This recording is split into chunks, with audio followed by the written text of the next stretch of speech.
What's up guys? This is one of the best ways to install a protector on a brand new iPad. We'll be talking about the Techmatte Amfilm screen protector. Whenever you install one of these, here's what the directions say. Always begin by cleaning your screen with the wet and dry wipes to remove dust. I disagree with washing the screen first. When you have a brand new screen, it's in pristine condition, and by rubbing on it, I believe you can scratch it. This is my Apple Watch, and you can see there's some fine scratches there.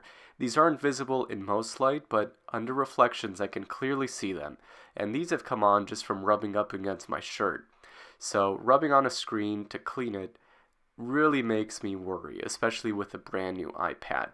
So here's the technique I used. First, I take the sticker tape, flip the iPad over, open the wrapping and just go right beyond at the top and bottom corners, and then flip the iPad over, line up the front of the screen and flip it over. So you create a hinge, and this hinge lets you keep the protector lined up. Then I remove the wrapping of the iPad and then slowly pull it out, and this lets you line up the screen protector, making sure there's no dust underneath because it was in pristine condition from the factory. So I'm making sure it's lined up here, and once you open it, this is the most critical step.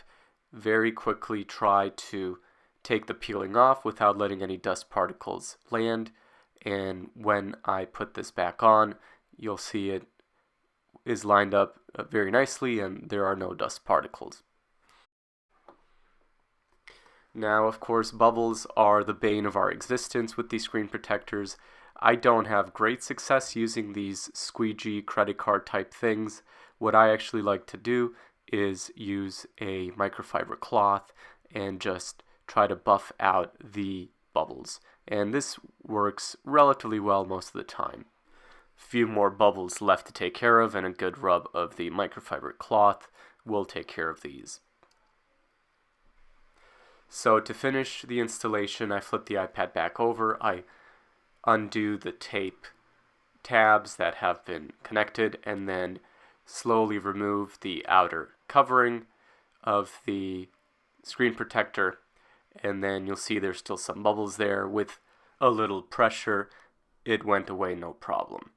And you'll see a line at the bottom. It was an imperfection in the screen protector, and it was gone by the next day just with time.